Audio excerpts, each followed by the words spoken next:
Oramos. Dios Padre, permite tu gracia sobre nosotros en el día de hoy. Oramos para que el Espíritu Santo nos revele más. Por favor, llénanos con tu Espíritu Santo. En el nombre de Jesús el Cristo. Amén. La lección número 5. Habla acerca de qué significa creer en el Mesías. ¿Cuál es el significado del Cristo o el Mesías? ¿Y por qué necesitamos al Mesías, al Cristo? Esta es la lección número 5. Así que la vez pasada miramos acerca del estado del hombre original y después los problemas que estamos enfrentando hoy. Y como la solución a todos esos problemas que enfrentamos, Dios nos ha dado el Mesías, el Cristo. Así que la parte número 1 está titulada El hombre absolutamente necesita el Cristo. Entonces la Biblia nos dice que el problema esencial en la vida del hombre, la separación de Dios, el pecado y Satanás, por encima de todos los problemas que nosotros podemos ver. Déjeme decirle algo más claramente. El Cordero de la revelación del libro de Apocalipsis es este. Con nuestro entendimiento, con nuestra cabeza no podemos salvar a otros.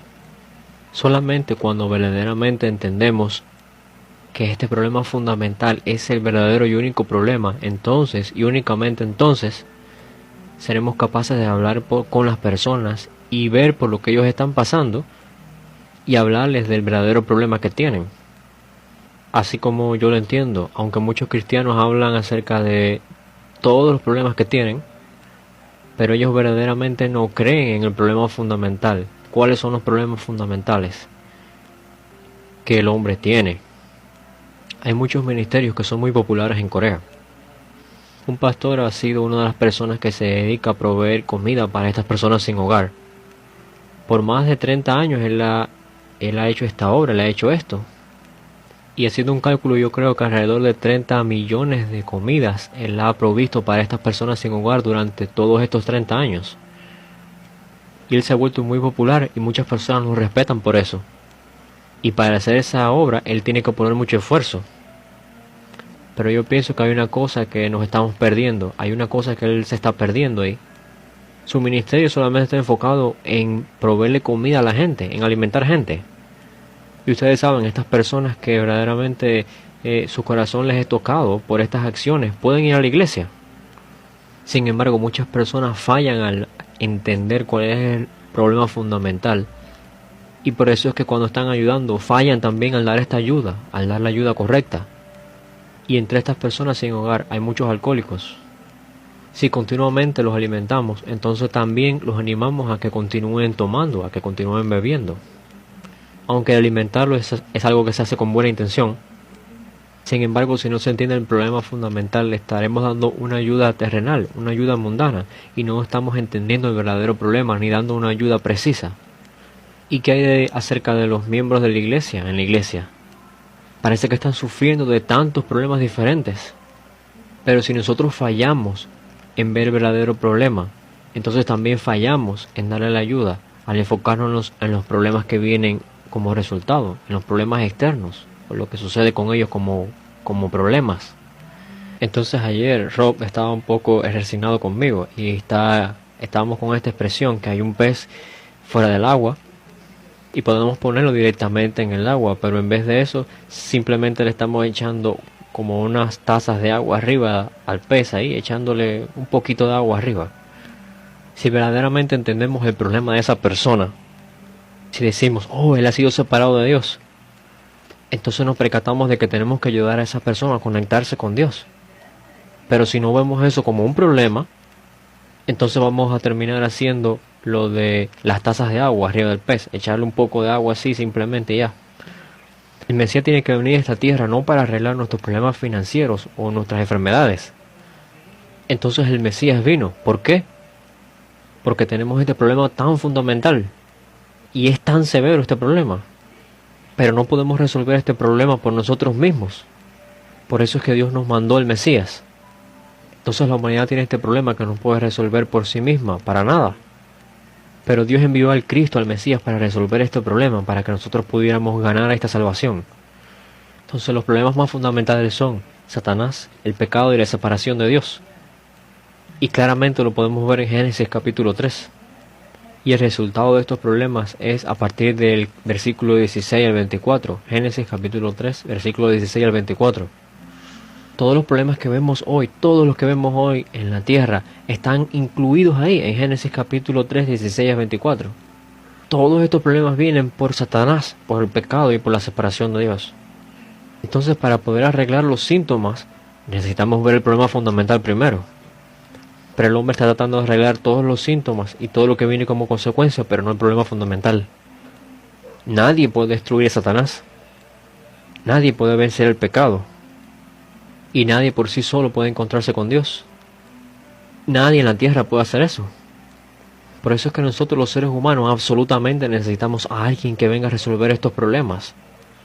Por eso es que desde el principio, desde el primer momento, Dios prometió al Mesías como la única solución a estos problemas.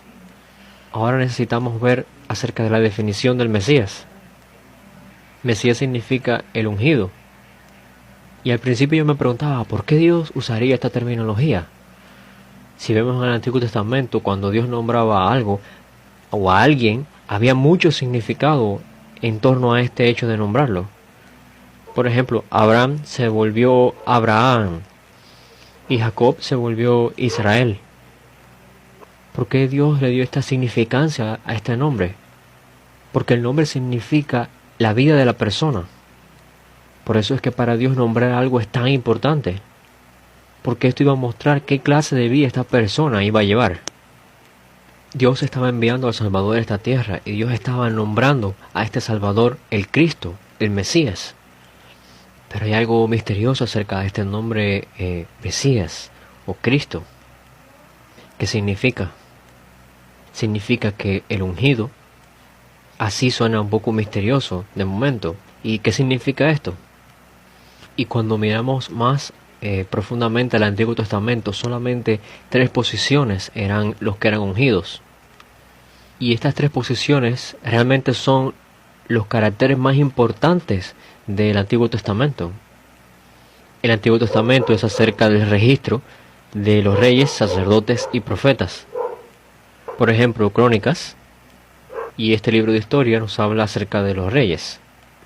Ellos le prestaron atención a los reyes y vemos 2 tipos de reyes. Los reyes que agradaron a Dios y los reyes malos que desagradaron a Dios. Cualquiera que fuera el rey que agradaba a Dios, entonces el país era bendecido y prosperaba. De la misma manera, cuando el rey malvado que no agradaba a Dios se levantaba, el país se sumía en la destrucción. Así que los libros de historia en la Biblia queda registrado acerca de los reyes y que hay de los profetas. Los libros de los profetas hablan acerca de los profetas. Y cuando nosotros miramos los 5 libros que escribió Moisés, el Pentateuco, la clave de estos 5 libros es la ofrenda que se daba como un sacrificio. El libro de Levíticos, por ejemplo, habla acerca de cómo ellos daban la ofrenda esta en sacrificio que la ofrecían para Dios. Y también antes, los padres de la fe, como era Abraham, donde quiera que él llegaba, hacía este altar para hacer la ofrenda de sacrificio a Dios.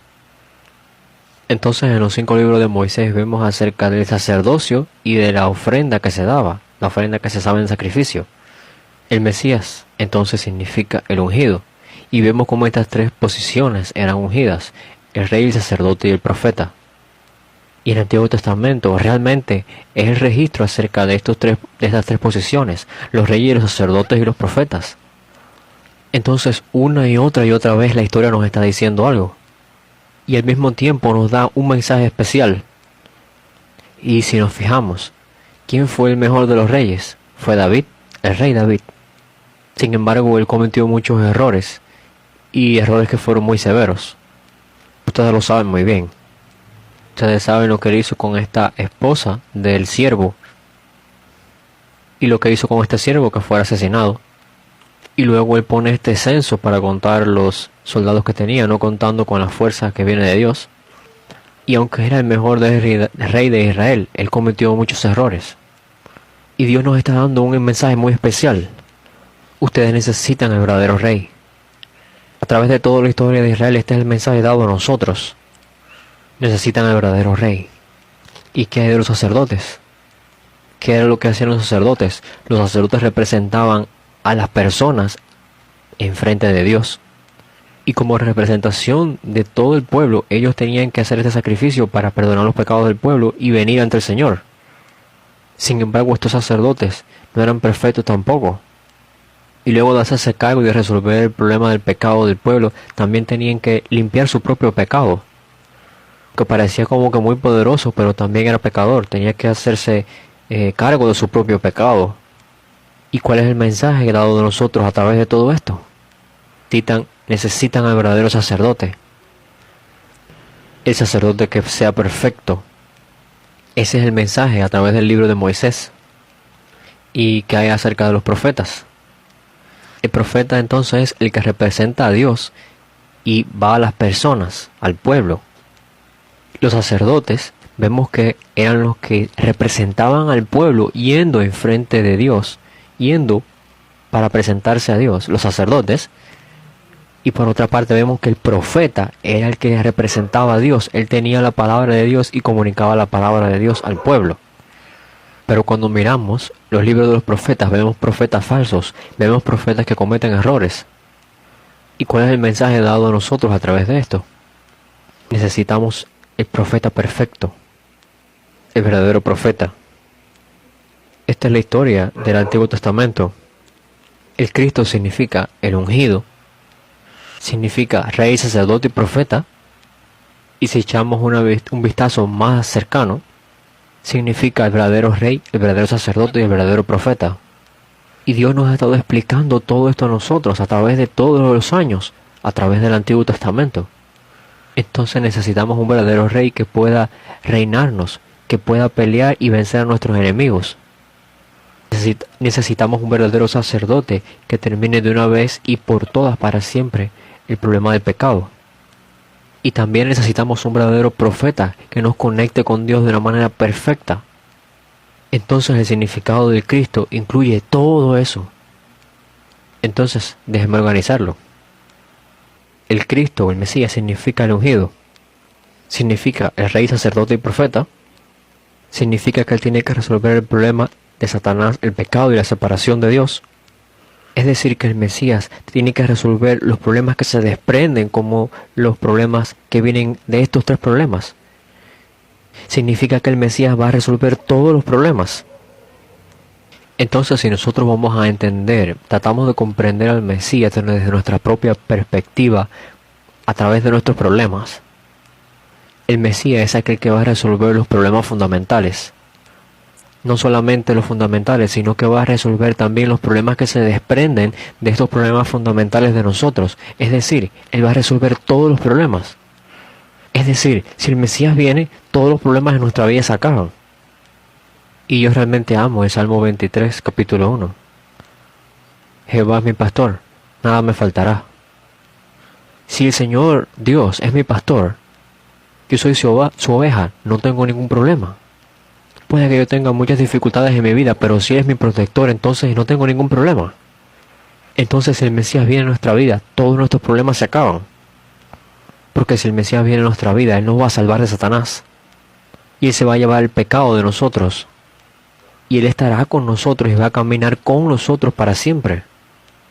Entonces mis problemas no van a ser mis problemas solamente, van a ser también sus problemas.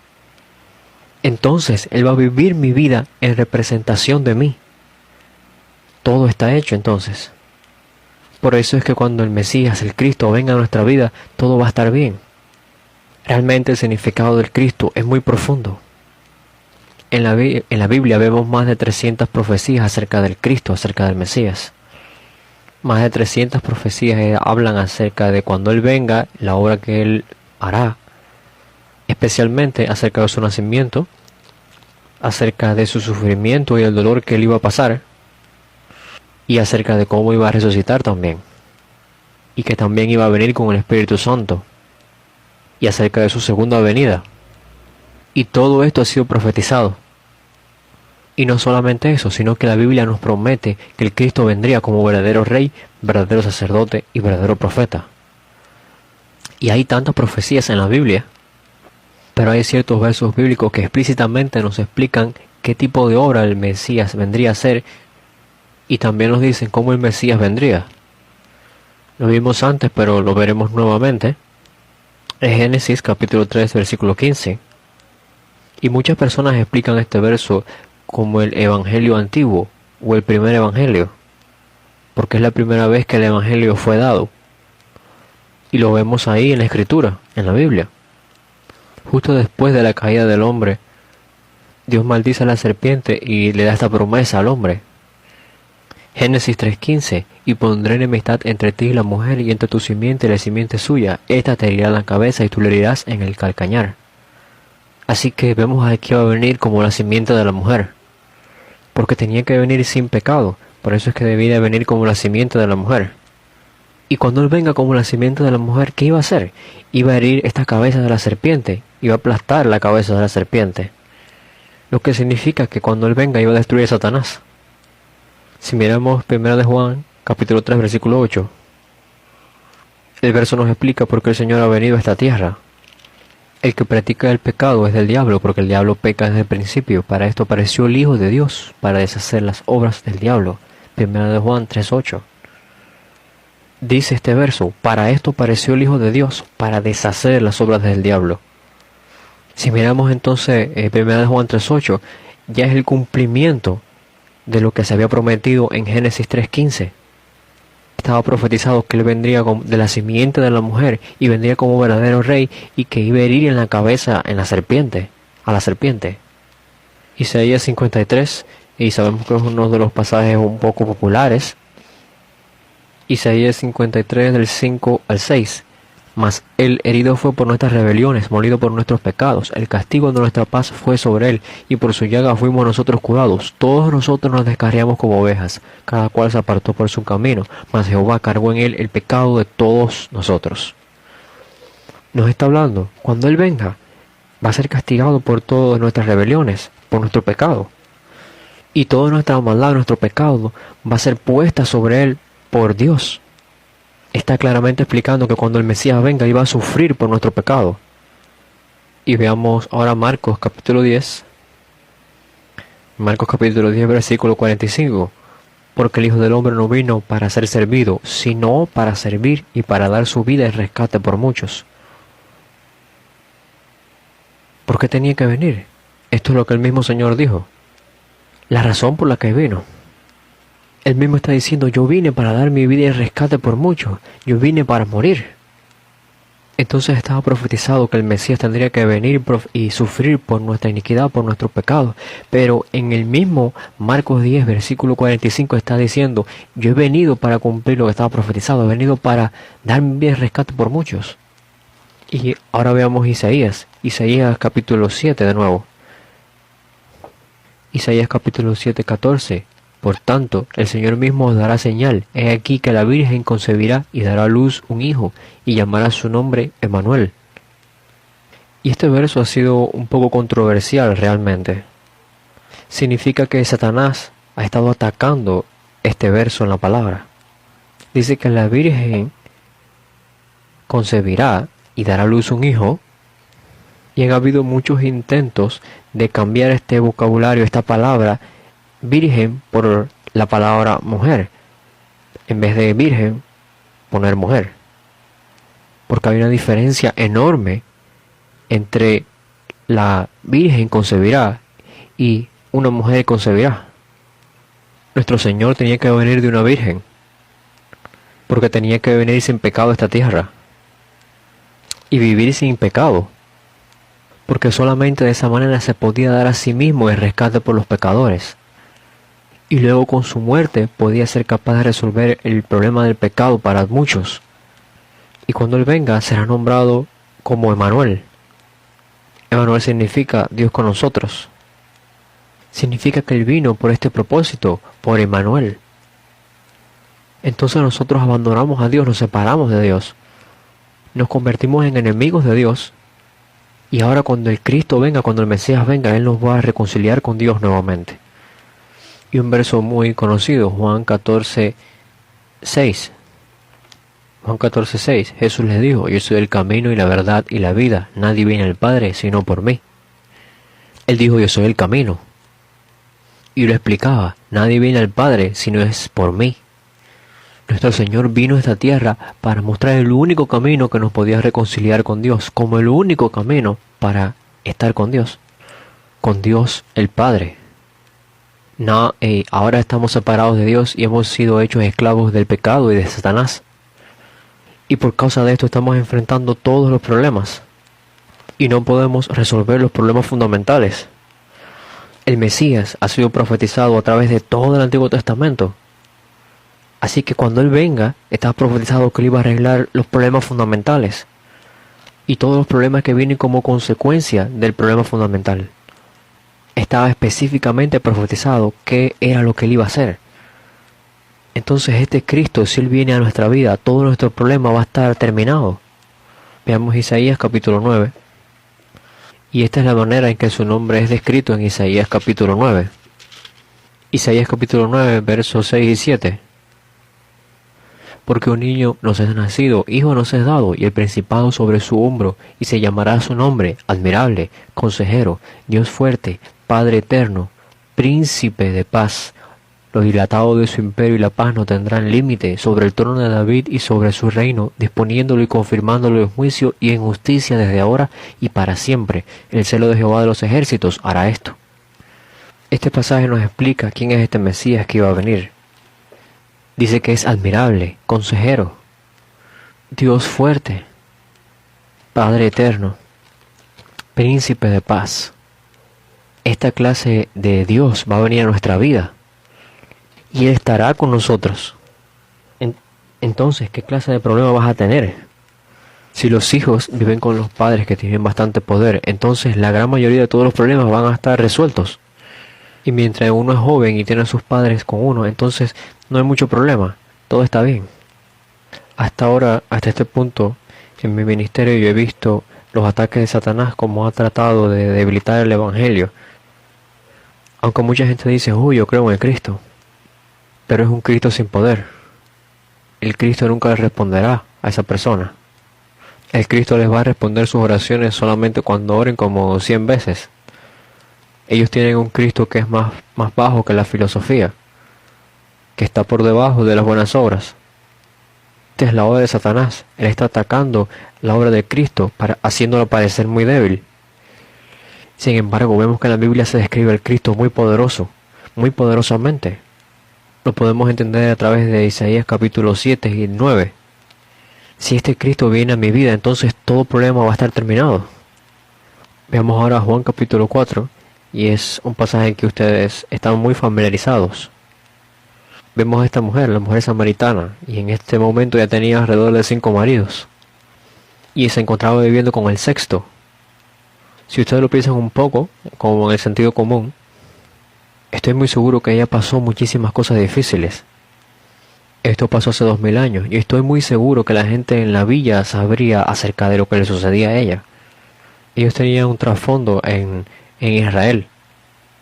Y aunque la gente de Israel no se llevaba bien con los de Samaria, los de Judea, los judíos no se llevaban bien con los samaritanos, ellos tenían y reconocían estas tradiciones también así en común. Ellos se consideraban parte de Israel, los samaritanos. Pero esta mujer se encontraba en este medio ambiente y ella había tenido 5 maridos y ahora se encontraba viviendo con el sexto. Asumimos que ella pasó por muchos problemas de familia, muchos problemas con sus parejas. Y sabemos que en aquella época habían esclavos que le servían. Si ella hubiera sido rica, simplemente mandaba un siervo, un criado, que le trajera agua. Sin embargo, vemos que ella fue al pozo para coger agua para ella misma. Y también sabemos que el clima de Israel es muy caliente, es como el desierto. Lo que significa que las personas durante el día no andan caminando de aquí para allá. Y esta mujer eligió esa hora para buscar agua para que nadie precisamente a esa hora la encontrara en la calle. Estoy muy seguro de que había muchos rumores acerca de ella y que era muy difícil hacer nuevas relaciones de amistad o nuevas relaciones con otras personas por esta situación. Es muy difícil imaginar que yo hubiese sido libre de todos estos problemas, aún así viviendo con este sexto esposo. Y en medio de todo esto, Jesús se encuentra con ella y ellos tienen un diálogo. Y Jesús comienza a hablarle acerca del agua. La conversación se inicia con el agua. Y Jesús le da esta respuesta. tú has estado viviendo con 5 maridos.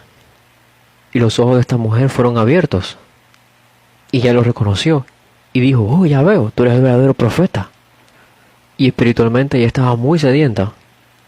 Y cuando ella se percata de que Jesús es profeta, es el verdadero profeta, entonces ella lo primero que ella comienza a hablarle, lo primero que ella le pregunta es, ok, los judíos dicen que debemos de adorar en Jerusalén. Y ahora nuestros ancestros también dicen que debemos de adorar no en Jerusalén, sino en el monte. ¿Qué es lo que hay que hacer? Y Jesús le responde, eso no es lo importante, Dios es espíritu. Lo más importante es que los adoradores puedan adorar en espíritu y en verdad. Y Dios está buscando esa clase de adoradores.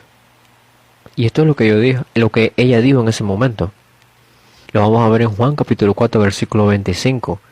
Le dijo a la mujer, sé que ha de venir el Mesías, llamado el Cristo. Cuando Él venga, nos declarará todas las cosas. Y yo estoy seguro de que ella no era una mujer devota, así de la religión. Y estoy muy seguro de que en el tiempo de Israel ella estaba como en la línea más baja. Pero esto es lo que ella confesaba. Cuando el Mesías venga, Él va a venir. Él va a venir. Cuando Él venga, Él nos va a explicar, nos va a declarar todas las cosas. Cuando el Mesías venga, Él nos va a enseñar todo. Y nos va a guiar. Y Él va a arreglar todos los problemas que tenemos. Esta fue su confesión. Y podemos ver que todos los judíos tenían grandes expectativas acerca del Mesías. ¿Cuál es el error más grande que los cristianos hoy están haciendo? Las personas no entienden cuán grande es el Cristo. Las personas en Israel no sabían cómo era el Mesías. Sin embargo, ellos tenían este gran deseo, este ardiente deseo por el Mesías. Querían que venía. Creían que vendría y lo estaban esperando. Pero los cristianos de hoy no tienen nada de eso. Y si miramos más de cerca su confesión aquí, es muy impactante. Esta mujer que vivía de esta manera así tan solitaria tenía esta fe acerca del Mesías. Dice, oh, cuando el Mesías venga todo va a ser bien, todo va a estar arreglado. Porque eso es lo que ella entendía. Sin embargo, nosotros que hemos estado creyendo en Cristo por años y no hemos podido comprender lo grande que es el Cristo, la grandeza del Cristo, cuán asombroso es el Cristo. A través de este verso podemos comprender la grandeza del Mesías, del Cristo, el poder que tenía el Cristo, el Mesías, que tiene el Cristo, el Mesías. Ahora déjenme hablar acerca de otra cosa. Esta mujer tenía muchos problemas y ella se encuentra con Jesús y estaba hablando con Él y tal vez le estaba dando el agua y tal vez así lo tocó. Al ella ver a Jesús, eso no la cambió.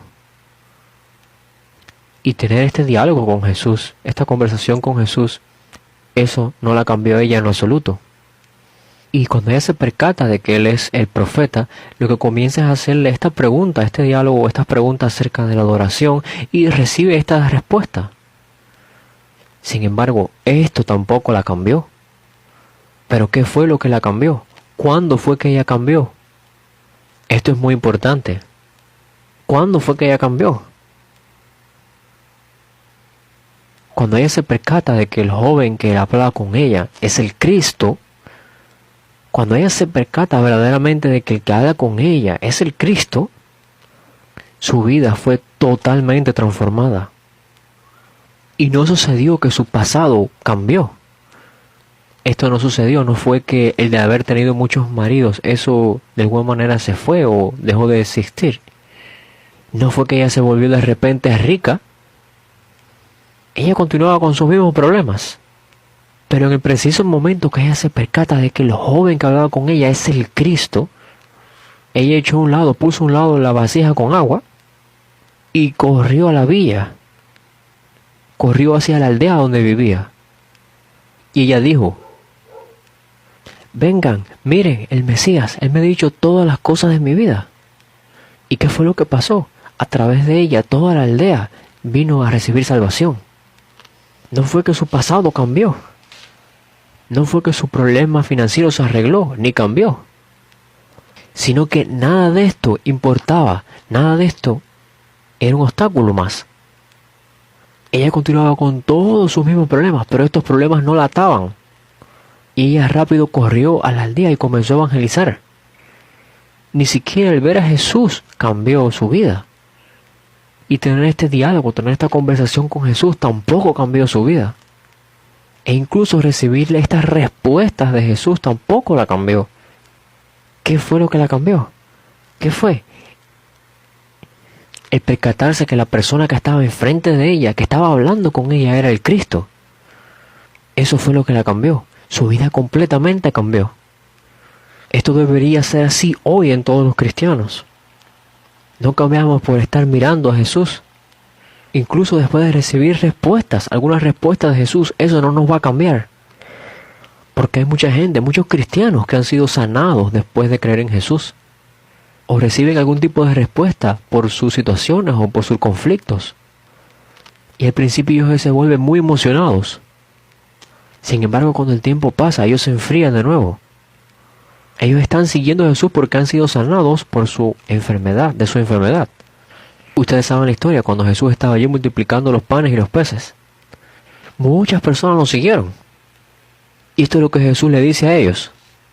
Ustedes me siguen porque sus barrigas están llenas. Ellos le seguían, no porque entendían que el que multiplicaba la comida, los panes y los peces, es el Cristo. Lo estaban siguiendo por la comida en sí misma. Entonces, el recibir cierto tipo de respuestas no va a cambiarnos. El ver a Jesús así no nos va a cambiar. Solamente y únicamente cuando nos percatamos de que ese Jesús es el Cristo, esto nos va a transformar verdaderamente. Este es el mensaje dado a nosotros a través de Juan capítulo 4. En Juan entonces, capítulo 12, vemos cuando Jesús está entrando en Jerusalén. Y aquí vemos cómo la gente ponía hojas de palmera y ponían vestidos en el suelo. Y decían, Hosana, bendito el que viene en el nombre del Señor, bendito el Rey de Israel. A través de este verso, prestemos atención. Aunque ellos malentendieron al Cristo, al Mesías, aún existía ese deseo ardiente del Mesías, del Cristo, en sus corazones. Cuando Jesús asciende al cielo, esto es lo que los discípulos dicen. ¿Cuándo tú vas a restaurar el reino de Israel? Y por supuesto vemos que había un mal entendimiento acerca del Mesías como una figura política. Pero al menos ellos pudieron comprender cuán grande el Mesías es. Y cuán grande es el poder que él tiene. Desde que Satanás está muy emocionadamente y apasionadamente atacándonos, él va a minimizar este entendimiento acerca del Mesías, acerca del Cristo. Así que nosotros debemos de restaurar el verdadero significado del Mesías. Porque el Mesías es el único que puede solucionar nuestro problema fundamental y todos los problemas que vienen como consecuencia de este problema fundamental. Y cuando el Mesías venga a nuestra vida, todo el problema que tenemos va a ser terminado completamente, todos los problemas. Así como le sucedió a la mujer samaritana.